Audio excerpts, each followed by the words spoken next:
तो हेलो दोस्तों, वेलकम हमारे यूट्यूब चैनल में आपका स्वागत है। और आज हम लेकर आए हैं भारतीय संविधान, जो भाग हमने पढ़ाए थे। तो भाग 1 वीडियो बनाई जा रही है। भाग 1 की भाग 1 क्या है? संघ एवं उसके राज्य क्षेत्र या सीमा क्षेत्र। ठीक है, तो आर्टिकल इसमें 1 से लेकर के 4 आर्टिकल हमने बताए थे। तो पहले आर्टिकल में क्या बात की गई है? संघ एवं उसका सीमा क्षेत्र। तो पहले आर्टिकल में बात की गई है कि भारत एक संघ है। भारत क्या है? एक संघ है। ठीक है, भारत यूनियन यानी संघ। और आर्टिकल 2 में बात की गई है संसद। संसद किसी भी विदेशी को अपने भारत में शामिल कर सकता है, जैसे बिना राष्ट्रपति की अनुमति के। ठीक है, जैसे सिक्किम को जोड़ा गया है 36वें संविधान संशोधन 1975 में जोड़ा गया है सिक्किम को भारत का हिस्सा। पहले सिक्किम है जो भारत का हिस्सा नहीं हुआ करता था, बट संसद ने इसे विदेशी राज्य को भारत में जोड़ दिया गया है 36 अमेंडमेंट द्वारा 1975 में, बिना राष्ट्रपति की अनुमति द्वारा। ठीक है, आर्टिकल 3 क्या कहता है कि वर्तमान में कोई भी राज्य है, ठीक है, वर्तमान में जो कोई भी राज्य है उसमें परिवर्तन कर सकती है संसद। ठीक, उसका नामकरण दूसरा कर सकती है। उसमें वर्तमान में कोई भी राज्य है उसका परिवर्तन कर सकती है। ठीक है, जी लिखा है वर्तमान वर्तमान में संसद वर्तमान राज्य में परिवर्तन कर सकती है। यह आर्टिकल 3 की बात है। आर्टिकल 4 कहता है कि आर्टिकल 2 और 3 का संशोधन आर्टिकल 4 के माध्यम से होगा, बिना 368 के अनुच्छेद 368 के बिना, यानी जो राष्ट्रपति की अनुमति के बिना होगा ये काम। ठीक है, तो ये हमारे भाग 1 में जो आर्टिकल 4 हैं। पहला आर्टिकल क्या है? भारत हमारा संघ एक यूनियन है। आर्टिकल 2, संसद किसी विदेशी राज्य को भारत में शामिल कर सकता है। आर्टिकल 3 क्या है कि वर्तमान में संसद किसी भी राज्य में परिवर्तन कर सकती है। आर्टिकल 4 है 2 व 3 कोई भी संशोधन होगा 2 व 3 के अंतर्गत, जो 4 के अंतर्गत होगा 2 व 3 में कोई भी संशोधन होगा आर्टिकल 4 के माध्यम से होगा। तो ये है हमारे भाग 1। भाग 1 में क्या है? संघ व इसके सीमा क्षेत्र। तो भाग 2 बताएंगे अभी। भाग 2 क्या है? भाग 2 है नागरिकता यानी सिटीजनशिप। इसमें अनुच्छेद 5 से लेकर के 11 हैं। तो आर्टिकल 5 यानी अनुच्छेद 5 में क्या है? प्रारंभ से नागरिकता, यानी जो अनुच्छेद 5 है इसके अंतर्गत प्रावधान किया गया है कि प्रारंभ से ही नागरिकता मिलेगी। और अनुच्छेद 6 यानी आर्टिकल 6 के माध्यम से क्या किया गया है कि जो 19 जुलाई 1948 से पहले जो पाकिस्तान छोड़कर भारत में आया वो नागरिक कहलाया। ठीक है, उसे नागरिकता मिली। और आर्टिकल 7 क्या है? यानी अनुच्छेद 7 क्या है कि भारत छोड़कर पाकिस्तान गया और फिर दोबारा भारत में 1 मार्च 1947 से पहले भारतीय नागरिक कहलाया। वो दोबारा पाकिस्तान यानी भारत को छोड़कर पाकिस्तान गया और दोबारा भारत में 1 मार्च 1947 से पहले आया है तो वो भारतीय नागरिक कहलाएगा। अनुच्छेद 8 क्या है? जो आंग्ल भारतीय हैं भारत के नागरिक बने, जो आंग्ल भारतीय हैं। अनुच्छेद 9 कहता है कोई 2 जगह की नागरिकता नहीं ले सकती हो। ठीक है, एक जगह की नागरिकता को निरस्त कर दिया जाएगा। अनुच्छेद 9 कहता है यदि कोई भी व्यक्ति है उसके पास भारत की नागरिकता है और किसी विदेश की नागरिकता को भी ले रहा है तो उसकी एक नागरिकता को जब्त कर लिया जाएगा, यानी समाप्त कर दिया जाएगा। ठीक है, अनुच्छेद 10 क्या कहता है कि नागरिकता के अधिकारों का बना रहना। अनुच्छेद 10 कहता है नागरिकता के अधिकारों का बना रहना। अनुच्छेद 11 कहता है नियम कानून संसद बनाएगी। जितने भी नागरिकता के खिलाफ जितने भी नियम व कानून बनेंगे वो सिर्फ संसद बना सकती है। और पहला नियम भारतीय नागरिकता अधिनियम पहले 1955 में पहला नियम बना था, जो कि जो हमें नागरिकता मिलती है वो जन्म से वंशज द्वारा, पंजीकृत द्वारा, ठीक है, देशीकरण यानी प्रकृतिकरण, अर्जित भूमि यानी सीमा क्षेत्र अधिवास द्वारा हमें नागरिकता प्राप्त होती है। ठीक है, तो भाग 2 आपको समझ में आया होगा। तो भाग 2 क्या है? नागरिकता, इसमें 5 से लेकर के 11 आर्टिकल हैं। तो आर्टिकल यानी अनुच्छेद 5 की बात की गई है, प्रारंभ से नागरिकता। अनुच्छेद 6 की बात की गई है, जो 19 जुलाई 1948 से पहले जो पाकिस्तान आए वह नागरिक पाकिस्तान छोड़कर भारत में आए तो वह नागरिक कहलाए, भारतीय नागरिक। 7, 8 इतना इम्पोर्टेंट नहीं है, उसके एक दूसरे के विपरीत है। अनुच्छेद 9 कहता है कोई भी 2 जगह की नागरिकता को आप नहीं ले सकते हो, एक नागरिकता को खत्म कर दिया जाएगा, समाप्त कर दिया जाएगा। अनुच्छेद 10 कहता है कि नागरिकता के अधिकारों का बना रहना, और अनुच्छेद 11 कहता है नियम कानून संसद बनाएगी। पहला अधिनियम 1955 में बना। ये क्वेश्चन बहुत ही इंपॉर्टेंट है। अब जो नागरिकता मिलती है वह हमें 5 प्रकार से मिलती है। एक जन्म से, एक वंशज द्वारा, एक प्रकटीकरण द्वारा, पंजीकरण द्वारा, एक प्रकटीकरण द्वारा, एक सीमा क्षेत्र अधिवास द्वारा। तो आई होप आपको यह समझ में आया होगा। अब भाग 3 की बात करें तो भाग 3 में क्या है, हमारे मौलिक अधिकार। भाग 3 में हमारे मौलिक अधिकार हैं, और मौलिक अधिकार हमारे अमेरिका से लिया गया है। इसे एक नैसर्गिक अधिकार बोलते हैं। इसको फ्रेंच भाषा में इसको हम मैग्ना कार्टा के नाम से भी जानते हैं, मौलिक अधिकार को। ठीक है, इसको निलंबित कर सकते हैं राष्ट्रपति। जो हमारे नैसर्गिक अधिकार है वह बचपन से ही मिल जाता है। ठीक है, वही नैसर्गिक अधिकार होता है। तो भाग 3 के अंतर्गत हमारे अनुच्छेद 12 से 35 हैं। तो भाग 12 से 35 है। तो समानता का अधिकार कहता है, इसमें आर्टिकल 14 से लेकर 18 आर्टिकल हैं जो हमारे समानता के ऊपर हैं। ये हमारे शॉर्ट नोट्स हैं, तो आपको अगर लेंथी पढ़ना होगा तो उसके लिए भी आप कमेंट कीजिए, हम वीडियो बना देंगे। और नंबर 2 क्या है, ये हमारा स्वतंत्रता का अधिकार। स्वतंत्रता का अधिकार यानी 19 से लेकर के 22 आर्टिकल इसके अंतर्गत हैं स्वतंत्रता के ऊपर। ठीक है। 3 क्या है, शोषण के विरुद्ध अधिकार। शोषण के विरुद्ध अधिकार, इसमें आर्टिकल 23 से लेकर के 24 हैं।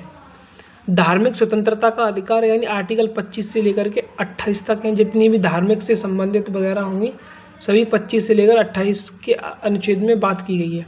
शैक्षिक व सांस्कृतिक अधिकार, ये आर्टिकल 29 से लेकर के 30 तक हैं। इनके बारे में बात की गई है। शैक्षिक व सांस्कृतिक अधिकार के बारे में बात की गई है 29-30 में। संपत्ति का अधिकार आर्टिकल 31 है।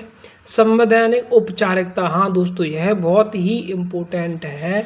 क्या है कि संवैधानिक औपचारिकता, तो ये हमारा है। इसे हम संविधान की मूल आत्मा के नाम से भी जानते हैं। बाबा साहब डॉक्टर भीमराव अम्बेडकर ने कहा था कि यह हृदय, इसको कहा था यह संविधान की आत्मा है। संवैधानिक औपचारिकता आर्टिकल 32 है, संविधान की आत्मा बताई थी बाबा साहब डॉक्टर भीमराव अम्बेडकर ने। तो जो हमारी याचिकाएं हैं, याचिका यानी जो रिट है, रिट आर्टिकल 32 में रिट हैं। जो नंबर 1 क्या है, बंदी प्रत्यक्षीकरण, जो कानून दबाव से गिरफ्तार नहीं कर सकता है। ठीक है। परमादेश, यह सिर्फ सरकारी अधिकारियों के लिए है। निषेधाज्ञा यानी प्रतिषेध यानी मुकदमा रोकना है। उत्प्रेषण, फैसला सुना दिया है, अगर फैसला सुना दिया है और फैसले को रद्द करना है तो उत्प्रेषण। ठीक है। अधिकार परीक्षा क्या है, यह सरकारी अधिकारियों के विरुद्ध कर सकते हैं।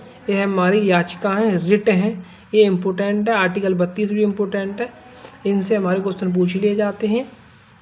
तो आपको समझ में आया होगा भाग 3। भाग 4 क्या है, भाग 4 है डीपीएसपी। भाग 4 अनुच्छेद 36 से लेकर के 51 तक है, यानी आर्टिकल जो 36 से लेकर के 51 तक हैं। डीपीएसपी यानी राज्य के नीति निर्देशक तत्व, ये भाग 4 के अंतर्गत हैं। यह हमारे आयरलैंड के संविधान से लिया गया है। अनुच्छेद 36 में डीपीएसपी की परिभाषा है। ठीक है। अनुच्छेद 37 में न्यायिक अप्रवर्तनीय, इसके खिलाफ कोई भी मुकदमा नहीं कर सकते हैं। अनुच्छेद 38 क्या है, लोक कल्याण के लिए जो हमारी सामाजिक आर्थिक राजनीतिक न्याय जो हमें मिलता है लोक कल्याण के लिए सामाजिक आर्थिक स्थिति में, तो वह हमारी आर्टिकल 38 में है। अनुच्छेद क्या है, 39 में है समान काम समान मजदूरी, अगर समान काम करोगे समान मजदूरी मिलेगी। आर्टिकल 39 में यह प्रावधान किया गया है। 39 का ए है, 39 का ए है कमजोर वर्ग के लिए मुफ्त कानूनी सहायता, यह 42वां संशोधन द्वारा 1976 में जोड़ा गया था। ठीक है। अनुच्छेद 40 कहता है कि पंचायत, अनुच्छेद 40 कहता है पंचायत गांधीवाद विचार था, वो सत्य बात है, गांधीवाद विचार थी, पंचायती राज है जो गांधीवाद विचार था। अनुच्छेद 41 कहता है कुछ दिशा में सहायता, जो पेंशन वगैरह मिलती हैं, जो पेंशन वगैरह सरकार देती है, वो अनुच्छेद 41 के अंतर्गत है। इसमें आर्टिकल 41 में इसका प्रावधान किया गया है। अनुच्छेद 42 क्या कहता है कि मनुचित दशा प्रसूति सहायता, प्रसूति सहायता की इसमें बात की गई है अनुच्छेद 42 में। अनुच्छेद 43 क्या कहता है कि न्यायिक संगत वेतन, न्याय संगत वेतन मजदूरी का अधिकार, जो हमें मजदूरी का अधिकार प्राप्त है वो आर्टिकल 43 के अंतर्गत किया गया है इसका प्रावधान। अनुच्छेद 43 का ए कहता है कि प्रबंधन में मजदूरों की भागीदारता। ठीक है। अनुच्छेद 44 कहता है कि समान नागरिक सहायता, जो गोवा में अप्लाई है, समान नागरिक सहायता। अनुच्छेद 45 कहता है कि 0 से 6 वर्ष आंगनबाड़ी, यानी जिनकी आयु 0 यानी जन्म से ही 6 वर्ष तक उन्हें आंगनबाड़ी शिक्षा फ्री उपलब्ध कराई जाएगी। यह आर्टिकल 45 के अंतर्गत है। अनुच्छेद 46 कहता है कि SC/ST के लिए आर्थिक शैक्षिक प्रावधान, आर्थिक शैक्षिक प्रावधान जो मुफ्त वजीफा, मुफ्त किताबें, आरक्षण मिलता है, ये SC/ST के लिए आर्थिक शैक्षिक प्रावधान है। आर्टिकल 47 यानी अनुच्छेद 47 कहता है कि नशीले पेय पदार्थ का प्रतिबंधन है, इनको नहीं ले सकते हो आप, प्रतिबंधन है। आर्टिकल 48 क्या कहता है, कृषि व पशुपालन गौ हत्या प्रतिषेध है, जो हमारी दुधारू पशु हत्या होती है वो उस पर प्रतिबंधन है, जो गौ हत्या है उसको हम नहीं मार सकते हैं। आर्टिकल 48 में इसका प्रावधान किया गया है, जो कृषि पशुपालन वगैरह दुधारू पशु की हत्या नहीं कर सकते हैं। ठीक है। 48 का ए है, अनुच्छेद 48 का ए क्या है कि पर्यावरण व वन्य जीवों का संरक्षण, जो पर्यावरण वन्य जीवों का संरक्षण बात की गई है, ये हमारी आर्टिकल 48 का ए में बात की गई है। अनुच्छेद 49 क्या है कि राष्ट्रीय महत्व स्मारक, जो सार्वजनिक संपत्ति का संरक्षण है, सरकारी का नुकसान, जो नुकसान होता है उनका मतलब संपत्ति का संरक्षण राष्ट्रीय महत्व स्मारक आर्टिकल 49 में बात की गई है इसकी। आर्टिकल 50 कहता है कार्यपालिका व न्यायपालिका, कार्यपालिका और न्यायपालिका के मध्य व्यक्तियों का विभाजन, यानी 50-50। अनुच्छेद 51 यानी कहता है कि अंतर्राष्ट्रीय शांति सुरक्षा, अंतर्राष्ट्रीय शांति सुरक्षा। ठीक है। तो ये आर्टिकल 51 तक थे। ये हैं हमारे भाग 4 अनुच्छेद, यानी DPSP राज्य के नीति निर्देशक तत्व 36 से लेकर के 51 तक सभी हमने अनुच्छेदों को बताया है। आप दोबारा से इसका रिवीजन भी कर सकते हो। अगर आप चाहते हो कि हमें इसके बारे में डिटेल फुल चाहिए तो आप कमेंट कीजिए, हम उसके ऊपर वीडियो बनाएंगे। ठीक है। भाग 5 में हमने बताया था आपको यूनियन यानी संघ की बात की गई है। इसमें आर्टिकल 52 से लेकर के 151 तक हैं, जो कि हमारी संघ की कार्यपालिका, जो एग्जीक्यूटिव, संघ की विधायिका लेजिस्लेशन, यानी 19 आर्टिकल 79 से लेकर के 123 तक हैं। ठीक है। उच्चतम न्यायालय यानी सुप्रीम कोर्ट 124 से लेकर के 147 आर्टिकल हैं। अगर हम बात करें राष्ट्रपति की, राष्ट्रपति क्या आर्टिकल 52 में है, तो 52 से लेकर 78 तक आर्टिकल है, जो हमें राष्ट्रपति की बात, उपराष्ट्रपति की बात, प्रधानमंत्री व मंत्रिपरिषद की बात और भारत का महान्यायवादी यानी अटॉर्नी जनरल, ये 52 से लेकर 78 तक इनकी चर्चा की गई है। अगर हम बात करें राष्ट्रपति की, राष्ट्रपति की बात करें तो आर्टिकल 52 में है भारत का राष्ट्रपति होगा। आर्टिकल 52 कहता है कि भारत का राष्ट्रपति होगा। आर्टिकल 53 कहता है संघ की कार्यपालिका शक्ति। अनुच्छेद 54 कहता है राष्ट्रपति का निर्वाचन। 55 कहता है राष्ट्रपति का निर्वाचन की प्रक्रिया। अनुच्छेद 56 कहता है राष्ट्रपति का कार्यकाल यानी पदावधि। 57 कहता है राष्ट्रपति का पुनर्निर्वाचन। 58 कहता है राष्ट्रपति की योग्यता यानी अहर्ताएँ। अनुच्छेद 59 कहता है राष्ट्रपति के ऑफिस की शर्तें। अनुच्छेद 60 कहता है यानी आर्टिकल 60 कहता है राष्ट्रपति की शपथ। अनुच्छेद 61 कहता है कि राष्ट्रपति का महाभियोग चलाने की प्रक्रिया। ठीक है, 61 कहता है राष्ट्रपति पर महाभियोग चलाने की प्रक्रिया। 62 कहता है राष्ट्रपति का पद अगर खाली है तो उसका उपराष्ट्रपति कार्य करेगा। ठीक है, अगर राष्ट्रपति का पद खाली है उपराष्ट्रपति उस पर काम करेगा और 6 महीने के अंतर्गत वह भरा जाना चाहिए।